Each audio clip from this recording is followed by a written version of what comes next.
నమస్కారం అండి. నా పేరు Arun Reddy. Welcome to my YouTube channel Arun Reddy tech for you. ఈరోజు మన టాపిక్ వచ్చేసి కామెంట్.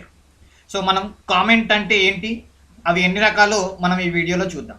సో మీరు కనుక నా వీడియోని ఫస్ట్ టైం చూస్తున్నట్లయితే, లేదా మీరు పైథాన్ నేర్చుకోవాలనుకుంటే నా ఛానల్ ప్లేలిస్ట్లోకి వెళ్ళి అక్కడ పైథాన్ ఇన్ తెలుగు అని ఫోల్డర్ ఉంటుందండి. దానిలో మిగతా వీడియోస్ అవైలబుల్ ఉంటాయి. అలాగే మీరు వీడియో యొక్క ఫైల్ డిస్క్రిప్షన్లో వెళ్ళారనుకోండి, అక్కడ మిగతా వీడియోస్ యొక్క లింక్స్ కూడా అవైలబుల్ ఉంటాయి. సో వెళ్దామండి మన టాపిక్కి. రైట్. సో జనరల్గా కామెంట్ అంటే ఏంటి, why do we required comment, comment ఎందుకు అవసరం అంటే to give information. For example, ఈ ప్రోగ్రామ్ దేని గురించి, ఈ ప్రోగ్రామ్ ఎవరు రాశారు అని చెప్పాలనుకున్నా అనుకోండి, comments help us to inform about the program writer, అంటే ఎవరు రాశారు, అది ఏం ప్రోగ్రామ్ అనేది చెప్పడానికి యూజ్ అవుతుంది. అలాగే to increase readability. Okay, so ఆ ప్రోగ్రామ్ని అర్థం చేసుకోవడానికి మనకి కామెంట్స్ అనేది యూజ్ అవుతాయి. అలాగే so to understand coding and non-coding both, it helps others with it helps others with both coding and non-coding background to understand program. Okay, అంటే programme coding background ఉన్న వాళ్ళకి, లేదా అంటే ఈ ప్రోగ్రామ్స్ అనేవి తెలియవు, కోడింగ్ అనేది తెలియని వాళ్ళకు కూడా అది అర్థమయ్యేలా చేస్తుంది ఏది, ఈ కామెంట్. ఓకే, అలాగే to remind the code. Suppose నేను ఒక ప్రోగ్రామ్ చేశాను, తర్వాత 6 నెలల తర్వాత ఆ ప్రోగ్రామ్ ఓపెన్ చేశాను, ఇది ఏ ప్రోగ్రామ్ అనేది నాకు అర్థం అవ్వట్లేదు, నేను ఏం రాశాను అర్థం అవ్వట్లేదు. సో అప్పుడు ఈ కామెంట్స్ అనేటివి ఉంటాయి కదండి, మధ్యలో రాస్తాము, అవి మనకి ఈజీగా అర్థం చేపిస్తుంది అన్నట్టు. ఓకే, సో అది మనకు గుర్తు చేస్తుంది ఏం రాశామో ప్రోగ్రామ్. అలాగే ఈజీ టు డీబగ్. సో ఎర్రర్స్ని ఫైండ్ చేయడానికి కూడా మనకి కామెంట్ అనేది ఈజీగా యూజ్ అవుతుంది. ఓకే, సో ఇన్ఫర్మేషన్ ఇవ్వడానికి, అర్థం చేసుకోవడానికి, మరియు గుర్తు చేయడానికి, అలాగే ఎర్రర్స్ ఫైండ్ చేయడానికి కూడా మనకి కామెంట్స్ అనేది యూజ్ అవుతుంది. సో చూద్దాం ఆ కామెంట్స్ ఎన్ని రకాలు. సో జనరల్గా కామెంట్స్ అనేది 2 రకాలండి. ఒకటి సింగిల్ లైన్ కామెంట్, రెండోది multi line comment. Okay, so single line comment అంటే ఇలా ఉంటుందండి, హ్యాష్ సింబల్ ఇస్తాం. ఓకే, సో మల్టీ లైన్ కామెంట్స్కి ఏమో మనం ఇలా 3 ఏమంటారు, సారీ అండి, ఓకే, సో ఇలా కొటేషన్స్ ఇస్తాం. ఓకే, సో ట్రిపుల్ కొటేషన్స్ ఇస్తాం. ఓకే, సో ట్రిపుల్ కొటేషన్స్ అది సింగిల్ కొటేషన్ కావచ్చు, డబుల్ కొటేషన్ కావచ్చు, ఏదైనా పర్లేదు. ఓకే, సో చూద్దామా ఒక ఎగ్జాంపుల్. రైట్, పైథాన్ ప్రోగ్రామ్కి వెళ్ళి ఒక చిన్న ఎగ్జాంపుల్ చూద్దామండి. రైట్, ఓకే, ఇప్పుడు మనం పైథాన్ ప్రోగ్రామ్లో ఉన్నామండి. సో నేను ఇప్పుడు స్క్రిప్ట్ మోడ్లోకి వెళ్తాను. File, new file, open. Okay, so నేను ఒక ప్రోగ్రామ్ రాస్తాను ఇక్కడ. ఫర్ ఎగ్జాంపుల్ మన ప్రోగ్రామ్ వచ్చేసి అడిషన్ అండి. ఓకే, సో నేను ఏం చేస్తానంటే X is equal to 10 + 20.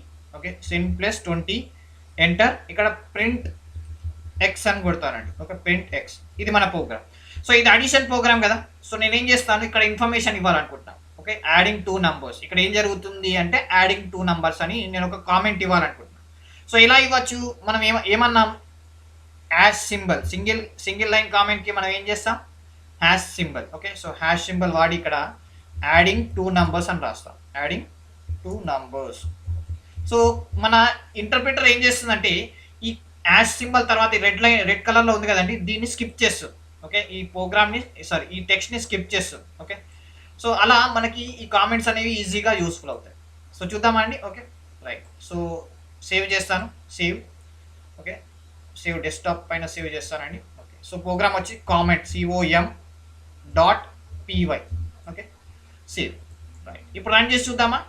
Run చేస్తే యాక్చువల్గా మనకి ఈ కామెంట్ రీడ్ చేస్తే ఎర్రర్ రావాలి యాక్చువల్గా. ఓకే, కానీ ఇంటర్ప్రిటర్ ఏం చేస్తుంది, స్కిప్ చేస్తుంది, కాబట్టి మనకి ఎర్రర్ రాదు. సో చూద్దామా, రన్ మోడ్.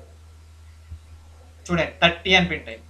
సో ఏమైంది ఇక్కడ, ఈ ఏదైతే హ్యాష్ సింబల్ తర్వాత రెడ్ కలర్ ఉందో దాన్ని స్కిప్ చేసింది. ఓకే, ఓన్లీ ఇది ఎవరైతే ప్రోగ్రామ్ ఓపెన్ చేశారో వాళ్ళకి చదవడానికి మాత్రమే ఇది. ఓకే, ఇంటర్ప్రిటర్ దీన్ని స్కిప్ చేస్తుంది. ఓకే, అదే మల్టీ లైన్ కామెంట్స్ కూడా ఉన్నాయి. ఇది సింగిల్ లైన్ కామెంట్ అండి. మల్టీ లైన్ అంటే ఒకటి కన్నా ఎక్కువ లైన్ కామెంట్స్ ఉన్నాయనుకో. సపోజ్ ఈ ప్రోగ్రామ్ నేను రాశానని ఓపెన్ చేయగానే చూపించుకోవాలనుకుంటున్నాను. సో అప్పుడు నేనేం చేస్తాను, మల్టీ లైన్ కామెంట్స్ ఇస్తాను. సో ఎలా ఇవ్వాలి, ట్రిపుల్ కొటేషన్స్ కదా. సో నేను చూడండి 1 2 3 చూడండి మొత్తం గ్రీన్ కలర్లో మారిపోయింది. సో నేను ఈ ఇన్వర్ట్ కామాస్ పెట్టాం కదా. సో దీన్ని క్లోజ్ చేసినంత వరకు అది గ్రీన్ కలర్లోనే చూపిస్తుంది. ఓకే, సో నేనేం చేస్తానంటే this is program written by Arun Reddy అని రాస్తాను ఇక్కడ, అరుణ్ రెడ్డి. ఓకే, ఇంకోటి ఎంటర్ కొట్టి ఇక్కడ this is addition programme.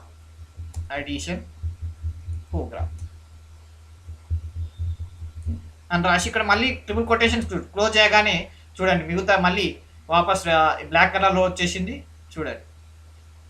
Okay, so ఇప్పుడు ఇది మల్టీ లైన్స్ అంటే ఒకటి కన్నా ఎక్కువ లైన్స్ ఉన్నాయనుకోండి, అప్పుడు మనం ట్రిపుల్ కొటేషన్స్ వాడతాం. ఒకే లైన్ ఉందనుకోండి అప్పుడు హ్యాష్ సరిపోతుంది, ఒక హ్యాష్ మాత్రమే సరిపోతుంది. సో సేవ్ చేసి చూద్దామా ప్రోగ్రామ్ రన్ అవుతుందో లేదో. రైట్, మళ్ళీ నేను సేవ్ అని కొడతాను, రన్కి వెళ్ళి మళ్ళీ నేను రన్ అని కొడతాను, మళ్ళీ మనకి ఇంకోటిసారి చూడండి. ఓకే, సో ఇక్కడ ప్రోగ్రామ్ డెస్క్టాప్లో సేవ్ చేసిన com.py అనేది అవుట్పుట్ ఏముంది 30. బాగుంది కదండి. సో ఇలా మనం కామెంట్స్ అనేవి ఇవ్వచ్చు. సో కామెంట్స్ అనేవి మళ్ళీ ఎందుకు యూజ్ అవుతాయి? అర్థం చేసుకోవడానికి, గుర్తు చేసుకోవడానికి, ప్రోగ్రామ్ ఏం రాసామో గుర్తు చేసుకోవడానికి, ఎర్రర్స్ చెక్ చేయడానికి చాలా యూస్ఫుల్ అయి ఉంటుంది. అలాగే ప్రోగ్రామ్ ఎవరు రాశారు అని తెలుసుకోవడానికి కూడా మనకి కామెంట్స్ అనేవి యూస్ఫుల్ అవుతాయి. బాగుంది కదండి. So keep practising. అలాగే నా వీడియోని లైక్ చేయడం మర్చిపోకండి, అలాగే నన్ను సపోర్ట్ చేయండి. Thank you.